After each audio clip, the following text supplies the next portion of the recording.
स्नान के समय नाना प्रकार के स्त्री पुरुष एक दूसरे के ऊपर पानी ओलीचे। उनके शरीर पर इतने महीन वस्त्र थे कि भीग जाने पर यह पता ही न चले कि उनके शरीर पर कपड़े हैं या नहीं। सब ऋतुजों और उनकी पत्नियों ने गंगा स्नान किया। उनके अतिरिक्त और भी जितने वर्णाश्रम युक्त स्त्री पुरुष थे सबने स्नान किया। युधिष्ठिर की बड़ी भारी शोभा हुई। उन्होंने सबका सत्कार किया।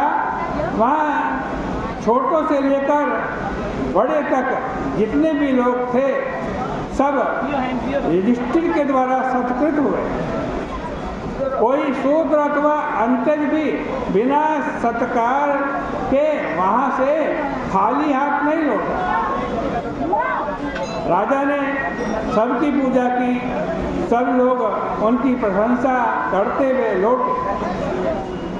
राजसूय यज्ञ के बाद जिस प्रकार धर्मराज युधिष्ठिर के अंतःपुर की शोभा बढ़ी, संपत्ति बढ़ी, उनका महत्व बढ़ा और राजरानी द्रौपदी अपने पति की सेवा करने लगी, उसको देखकर दुर्योधन के मन में दाह बढ़ने लगा।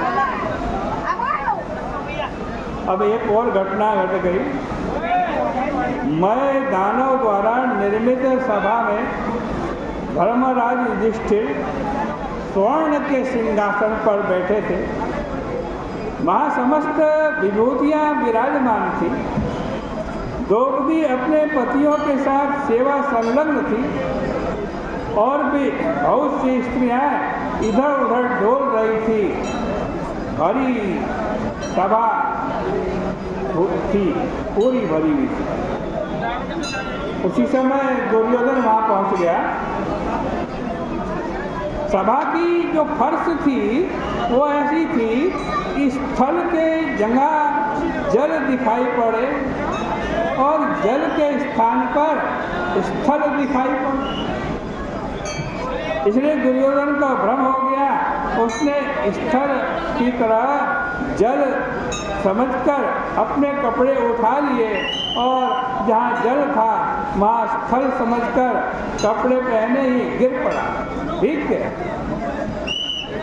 उसकी यह दशा देख करके सब लोग हंस पड़े।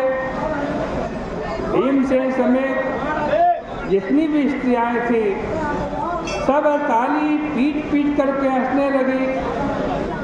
दुर्योधन को बड़ी लज्जा आई। वह जल भुन गया और सभा से निकल करके हस्तिनापुर चला गया। इस घटना से युधिष्ठिर को बड़ा खेद हुआ, परंतु भगवान श्री कृष्ण ने उसका अनुमोदन ही किया, क्योंकि वे चाहते थे कि युद्ध हो और उसके द्वारा पृथ्वी का भार कम हो। सुखदेव जी कहते हैं, परीक्षित यही सब कारण बने राजसूय यज्ञ के समय दुर्योधन की अप्रसन्नता के। इस संबंध में तुमने जैसा पूछा वैसा मैंने तुम्हें सुना दिया। इस प्रकार से श्रीमद् भागवत महापुराण के दसम स्कंद का ये 75वां अध्याय परिपूर्ण होता है। बोले कृष्ण कन्हैया।